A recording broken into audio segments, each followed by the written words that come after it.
en la formación de una nación que debió ser desde hace muchos años, una nación en donde el Estado como estructura jurídica y política se constituya en dos esencias de existencia, como este mismo proceso de autonomía que necesariamente tiene que convivir como lo hemos hecho hasta hoy. Solamente que la convivencia ha sido en desigualdad de derechos. Todas estas formas jurídicas del derecho indígena y las formas jurídicas del derecho occidental positivo, es posible juntarlas. Las mismas estructuras en los organismos internacionales han reconocido esto. Los acuerdos de San Andrés conjuntamente establecen algunos de estos lineamientos sobre tierras y territorios en cuanto se refieren al convenio 169 de la Organización Internacional del Trabajo. Se refieren también al derecho que hace como 5 años o 6 años se acordó en las Naciones Unidas sobre precisamente reconocimiento de pueblos como sujetos de derecho. Esto es muy importante para los pueblos indígenas, reconocerlos como sujetos de derecho, que hoy no existe. ¿Por qué? Reconocer pueblos como sujetos de derecho es como reconocer, por ejemplo, un apellido. Tiene que haber un reconocimiento fincado, por ejemplo, un apellido en el registro civil, ¿no? Para que tenga personalidad jurídica. Tiene que estar asentado. Así en los pueblos indígenas tiene que haber un reconocimiento como pueblo. Por ejemplo, pueblo náhuatl. Pueblo náhuatl como sujeto de derecho, para que las políticas que el Estado implemente sean, por ejemplo, para todo el pueblo náhuatl, y cualquier individuo o parte de ese pueblo puede ejercer su derecho individual a partir de los derechos que les tienen consagrados en la Constitución como pueblo, como colectividades. Entonces esto, ya en algunas instancias internacionales, se ha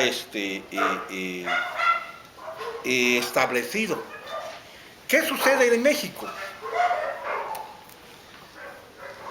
Del 92 para acá ya les platiqué cómo se desarrolla todo esto, pero además el resultado de la negativa a reconocer los acuerdos de San Andrés Acanchén de los Pobres tuvo también todo un camino. Salinas nombra a Camacho, que acaba de morir, como su representante en las negociaciones. Se forma agraciadamente lo que se llama, impulsado por Samuel Ruiz,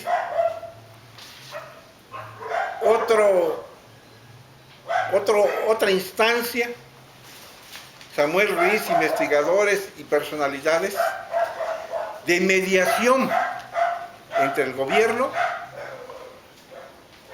el EZLN y los pueblos indígenas. Se da una serie de mesas de trabajo sobre cultura, sobre política, sobre tierras y territorios. Y en ese transcurso de negociaciones, incluso en esa época estaba Chaufet, Emilio Chaufet, estaba de secretario de Gobernación.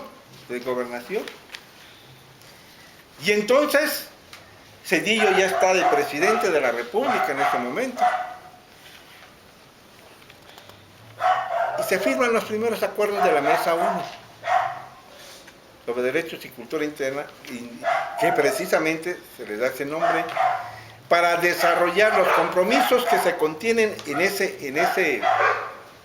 primeros acuerdos. Se establece que después de firmados los acuerdos de San Andrés, se trasladarán a la instancia en este caso, el poder legislativo, la Cámara de Diputados y Senadores, para convertirlo en ley. Se traslada a la Cámara de Diputados, de esos acuerdos se extrae lo principal y nombran al resultado de eso iniciativa de la COCOPA. Iniciativa de la COCOPA. Pues ya al firmarse, a punto de firmarse, Chauvet dice que no, Zedillo dice que no, y al mismo tiempo mandan otra vez al ejército a reprimir. Entonces deshacen todos los acuerdos, se desdicen. Chauvet dice que se echó 8 chincholes, que por eso lo había firmado y que no se acuerda si lo había firmado. Chincholes dicen, ¿no? Su licor, allá dice, que por eso lo firmó y se deshacen de eso. Y quedan en suspenso esos acuerdos de San Andrés. El ejército zapatista se retira, el Congreso Nacional Indígena también. Los pueblos indígenas se declaran en rebeldía y en resistencia, y se regresan a sus lugares y asumen los acuerdos de San Andrés como su constitución política. Aunque no lo reconozcan en la constitución, lo asumen como hasta hoy en día. Para los pueblos indígenas, la constitución, los acuerdos de San Andrés son su constitución política. ¿Qué sucede? Llega Fox, se retoma y dice que en 15 minutos va a resolver el problema indígena. En 15 minutos. ¿Qué es lo que sucede? Hace su jugada en la Cámara, a fin de cuentas, sacan una iniciativa que es la que hoy existe, que es el artículo 2 del artículo constitucional, que no tiene nada de aspecto de derecho, sino más bien es un programa indigenista, convertida en instrumento jurídico constitucional. Si ustedes lo leen, es lo mismo, política indigenista de programas y listo. No hay ningún reconocimiento, en realidad, como pueblos, y menos como sujetos de derecho. Quedamos en lo mismo. Y si no hay sujetos de derecho, no hay libre determinación, no hay autonomía. Pues quedamos igual, o peor, en todo caso. Pero esto, estamos hablando del 2001, 2002. Hoy es más claro por qué sucedió eso. ¿Cuántos años? 10 años después, vemos qué pasó. ¿Por qué se echaron para atrás? Surge programas todavía más, junto con este artículo 2 de la Constitución, surgen otras leyes. O sea, la trampa para beneficiar a aquel capitalismo globalizador que se estaba desarrollando, la famosa globalización a partir de las grandes transnacionales. Las grandes transnacionales en ese momento principalmente mineras, proyectos mineros, y entonces se inicia junto con este artículo 2 de ley indígena oficial otras leyes. Por ejemplo, ¿a qué nos estamos refiriendo? Se crea el Convenio sobre Diversidad Biológica que dio origen a la Ley General de Equilibrio Ecológico y Protección al Medio Ambiente. Fíjense, otra ley que ha sido el sustento para despojar a los pueblos indígenas con el argumento de la conservación ambiental o el pago de servicios ambientales. Surge, además de la ley, surge esta otra ley. El mismo documento es cimiento de la ley de bioseguridad de organismos genéticamente modificados. Junto con pegado, la ley de aguas nacionales y la ley de propiedad industrial. Después, inmediatamente, la ley federal de acceso a los recursos genéticos y biológicos. La ley de minería se vuelve a reformar y la ley de consulta a los pueblos y comunidades indígenas. Y junto con ello, el programa de certificación de derechos ejidales y comunales procede, y el PROCECON, que es Programa y Ordenamiento Territoriales de los Pueblos, y la Ley Silvestre, un programa binacional de parques en peligro, entre comillas, financiados por Estados Unidos. Lo que ellos le llaman las grandes reservas. Las grandes reservas en realidad se convierten a partir de estas leyes en reservas para las transnacionales en sus recursos, bosques, agua, y lo que hoy en muchos casos ya ni siquiera a partir de estas leyes, por ejemplo, esta de organismos genéticos, modificación de organismos genéticos, ya ni siquiera se necesitan llevar el árbol, y llevan los genes de las plantas, o instalan en las selvas laboratorios para extraer y patentar todos estos recursos biológicos. Y está en la ley. En la ley actual mexicana está legalmente.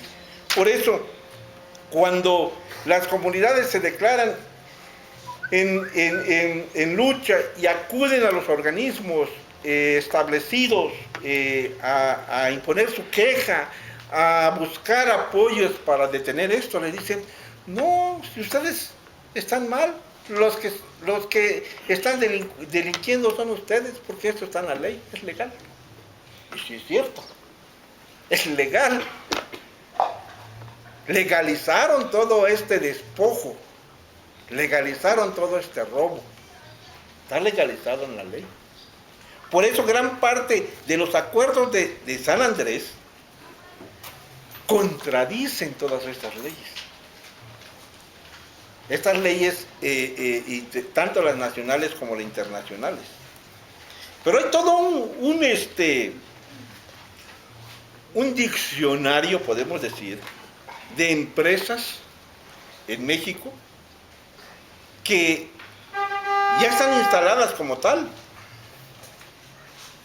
Francesas, españolas, norteamericanas, que contienen desde la más alta tecnología hasta los aspectos de granos como Monsanto.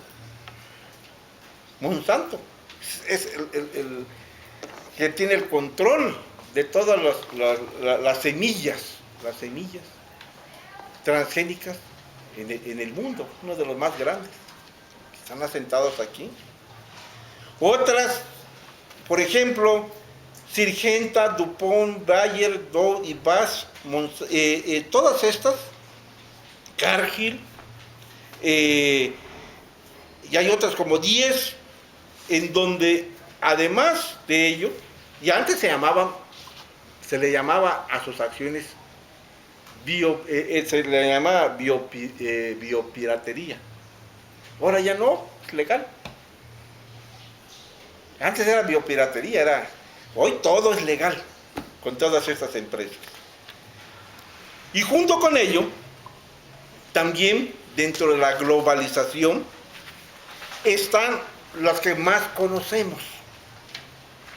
Porque hay otro aspecto también importante que en el uso de nuestros recursos naturales como pueblos indígenas en nuestras tierras y territorios. Es lo que le llaman también, a partir de estos sistemas de conservación, entre comillas, el uso de los bonos en los sistemas financieros y bancarios a nivel mundial. Hasta el aire. Veamos los acuerdos de Kioto. Los acuerdos de Kioto en donde establecen venta de bonos. Por ejemplo, México puede vender aire porque tiene bosques. Se lo vende a Francia, por ejemplo, en las bolsas de valores. Y entonces dice Francia, como yo tengo mucha contaminación, necesito justificar que tengo aire fresco. Y va y compra bonos de aire a México. Y en la especulación financiera se maneja todo eso, por los bosques.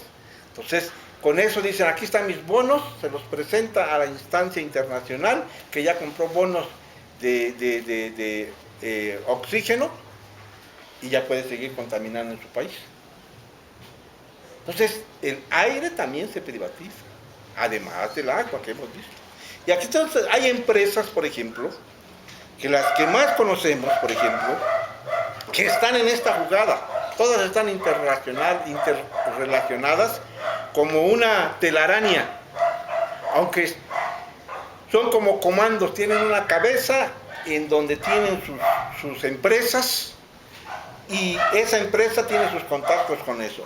Aquí tenemos, por ejemplo, América Móvil, Walmart México, Telecom, Electra, Grupo Financiero Inbursa, Televisa, FEMSA, Grupo México, Grupo Carso, Grupo Bimbo, Grupo Alfa, American Express, AXA Seguros, Bacardí, Banamex, Bancomer, British Petroleum México, Bristol Myers Squibb de México, Chrysler de México, DuPont de México, ExxonMobil de México, Ford Motor Company, Gas Natural de México, GEA Internacional, México, Glaxo, Harvard y Packard, las industrias también de Apasco, por ejemplo, que son del cemento, Microsoft, Mitsubishi, Monsanto, Procter & Gamble, Sabritas, Samsung, Scheller Electric de México, Scotiabank, Siemens, Telefonía Móvil, Toshiba. Son como 40 empresas transnacionales que tienen toda esta ramificación con lo que se produce en las tierras y territorios a través de los bonos. Bonos de tierra, bonos de aire, bonos de agua. Con eso especulan en las bolsas. A través de la regulación de los parques nacionales, de la conservación, según ellos, de los parques nacionales. Todo un saqueo tremendo, tremendo. Entonces, decimos, ¿qué hace falta? Primeramente la información, ¿no? Y también la otra parte es el aspecto principal ahorita, además de la tierra, es el agua. Las guerras que estamos viviendo hoy ya no son solamente por el petróleo, son por el agua y el agua dulce. A nivel mundial. Y México es un país con grandes depósitos de agua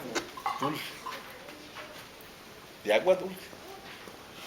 Si usted revisa, hacemos un mapeo y revisamos toda la República Mexicana, donde están el corredor, por ejemplo, le llaman el corredor mesoamericano, que empieza desde Chiapas, Tabasco, Yucatán, Campeche, Guatemala, El Salvador.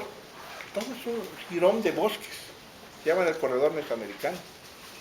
Agua, es agua dulce, pura agua dulce. Y eso es uno de las principales riquezas que estas transnacionales y sus residuos también mexicanos están trabajando en la ley y en la práctica para tener el mayor control de ellos. Porque el agua todavía va a escasear más. Por ejemplo, yo recuerdo, por ejemplo, en Yucatán decíamos, a uno caminando por el bosque, llega a una población y dice, manten un pitja. Sale quien vive y te da una jícara de agua. ¿Qué significa? Me regala un poquito de agua, por amor de Dios. Te da tu jicarita de agua. Hoy vas a la tienda, oiga, me da un agua, son 10 pesos. ¿Sí? Además de que el envase contaminante de plástico, que también es otra parte del deterioro del medio ambiente. La comercialización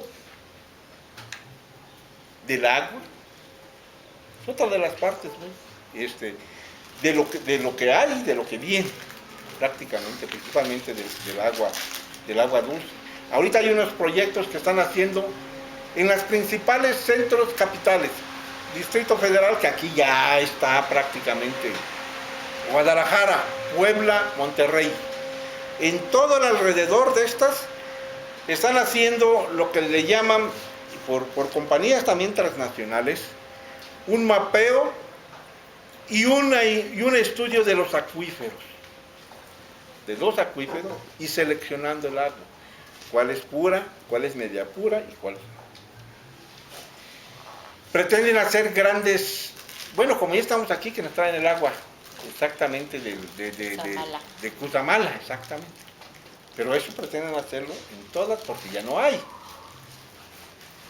Ya no hay. Además de los grandes proyectos industriales, los grandes consorcios, la urbanización descontrolada sin planificación, más que el interés del comercio y de la ganancia. Pues eso hace como si, hoy estamos viendo en todo el Distrito Federal cómo surgen edificios y edificios y edificios. Bueno, los que van a vivir o viven en esos edificios tienen que tomar agua. Tienen que tomar agua. Ahora bien, la otra parte, el agua no solamente es la que se toma, también el agua de riego. El agua de riego. Los sistemas de riego, de agua de riego, controlados también por las grandes empresas, hoy vemos. El agua de riego a grandes costos, para que el comunero ya no tenga posibilidad de pagarla para irrigar sus sembradíos. Ya no hay posible. Entonces, hoy un comunero dice, bueno, sembrar hasta para mi consumo, tomate, jitomate, dice, agua, electricidad, los mínimos instrumentos para arar la tierra, dice, me sale más barato comprar una lata de jitomates en la tienda. Eso por un lado. O sea, rompen el aspecto social, de producción social y todo eso. Pero por el otro lado, las grandes empresas como Walmart y todo esto, hay un caso muy reciente, la zanahoria.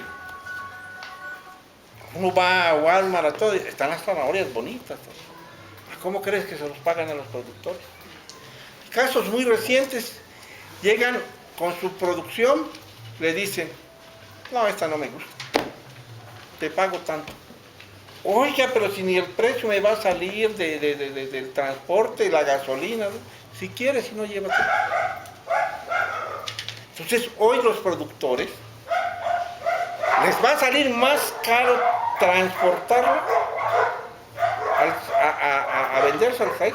Dicen, no, pues mejor se los doy a los chivos, que se alimenten los chivos, y de buena producción.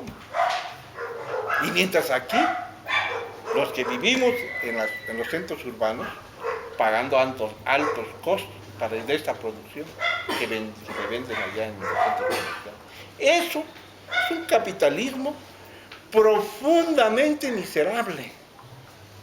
Profundamente miserable. Entonces estamos hablando de los efectos de lo que en las tierras y territorios, a partir del trabajo y de las tierras y territorios, puede, dentro de un nuevo proyecto en donde converjan indígenas y no indígenas, establecer nuevas condiciones para este país. Y tenemos a Morena para dar estos pasos que quedaron inconclusos con esos acuerdos de San Andrés, tenerlos enfrente, que nuestros propios diputados, diputadas, analicen esas propuestas también, las compaginen, porque es importante, eso van a ser el paraguas porque los problemas no se detienen, se siguen profundizando. Otro aspecto también es las formas en que vemos la militarización, porque como ya hay un descontento, también está la otra parte, la utilización de las fuerzas públicas, pero eso solamente se puede detener si hay una organización, si nos organizamos. como Morena, pero además de como Morena, en nuestro barrio, en nuestra colonia, en nuestro centro de trabajo. Es posible ir construyendo, tejiendo esa relación de intereses de lucha que nos permita enfrentar a estas transnacionales y a este gobierno y a este sistema. Como dicen, de acuerdo al tamaño del sapo es la pedrada. Si nosotros seguimos tirando piedritas y piedritas a un sapo tremendo, no les vamos a hacer nada. Necesitamos una roca grande, como es Moreno, tirársela, aplastarla, construir lo que queramos. ¿Hay condiciones para eso? Sí. Por ejemplo, vemos en Guerrero, en todos los estados, solamente que las luchas siguen dispersas. Tenemos en Guerrero, por ejemplo, los ejidatarios y los comuneros en contra de la presa de la Parota. Luchando allá, fuerte. Tenemos a los compañeros comuneros del Frente en Defensa de la Tierra y el Territorio de San Salvador Atenco. Allá están también luchando. Tenemos a los yaquis y mayos, por ejemplo, los huicharicas del norte del país, luchando también en la defensa del agua, de sus territorios. Tenemos a los mismos zapatistas, las comunidades zapatistas, que aunque no aparezcan en el periódico, no quiere decir que no existen. Ellos siguen estando allá, trabajando en sus comunidades, con todas las dificultades del mundo. Ahí están ellos. Ahí están, siguen existiendo. No están en la prensa, bueno, en la prensa controlada, y decimos, no existen. No es cierto, ahí están, y están luchando, siguen luchando. Están, por ejemplo, aquí en el Distrito Federal, la convención de representantes de pueblos y barrios originarios del Distrito Federal, del miércoles pasado, se hizo una reunión en donde estuvieron de las 16 delegaciones, representantes comunales y de barrios. De las 16 delegaciones, con profundo acuerdo para detener el aspecto de las construcciones y los megaproyectos en el Distrito Federal. Exigir una moratoria urbana para reformar esa ley del Distrito Federal sobre territorios, sobre tierras y territorios, y para obligar también que en esa misma ley o en la propia Constitución de la República se tomen aspectos fundamentales de los acuerdos de San Andrés, del Convenio 169 y de la Declaración Universal de la ONU sobre Derechos y Cultura de los Pueblos Indígenas. Esos acuerdos se tomaron el miércoles pasado. Hay un documento que les vamos a circular posteriormente donde están todos esos acuerdos, en donde también tendrán que intervenir nuestros diputados y diputadas, tanto de la Asamblea Legislativa como del Congreso de la Unión, para hacer viable eso. En lo concreto tenemos que ver los trenes suburbanos, tanto el de México Toluca, como el de la Marquesa, como el del Arco Sur y todos esos elementos donde gran parte de estas compañías constructoras y toda esta gama están metidos allá. ¿Estamos en contra del desarrollo? No, pero tiene que haber mecanismos que preserven gran parte de lo que plantean los acuerdos de San Andrés. Principalmente, que si reconocemos todos estos aspectos, lo que vamos a preservar es la vida, principalmente la vida. Contaminantes, imagínense. Para concluir, debemos asumir como nuestra la declaración de los pueblos y barrios originarios de la Ciudad de México. Eso debe ser una de los elementos principales de este momento. Por esta ley indígena, dentro del contexto de un nuevo proyecto, como lo está impulsando Morena. Porque la lucha no solamente es de los indígenas, como ya vimos, abarca toda la gama de la sociedad, indígenas y no indígenas, porque así nos afecta a todos. Y si habláramos de las contaminaciones, los que tuvieron oportunidad van a leer en el documento completo, que les estamos entregando, todos los aspectos de la contaminación que nos genera, de los riesgos que también esto conlleva en todos estos aspectos de la contaminación del propio agua, del agua, en todos los aspectos que ponen en riesgo completamente nuestra existencia, como individuos, como pobladores y como parte de este país. Entonces tenemos una gran tarea. Tenemos una gran tarea y un reto. Nosotros decimos, de 1810 a la fecha, ¿cuántos años ha pasado? Hidalgo, Juárez, Morelos, en el constituyente, en la Revolución Mexicana, todos los insurgentes, todos pasaron por un proceso de lucha en sus diferentes etapas.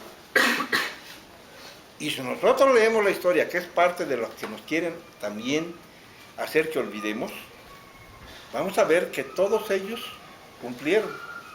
¿Estuvieron todos de acuerdo? No. Morelos tenía diferencias con Hidalgo, pero había un fin fundamental, que era la lucha por la independencia de este país. Durante la Revolución,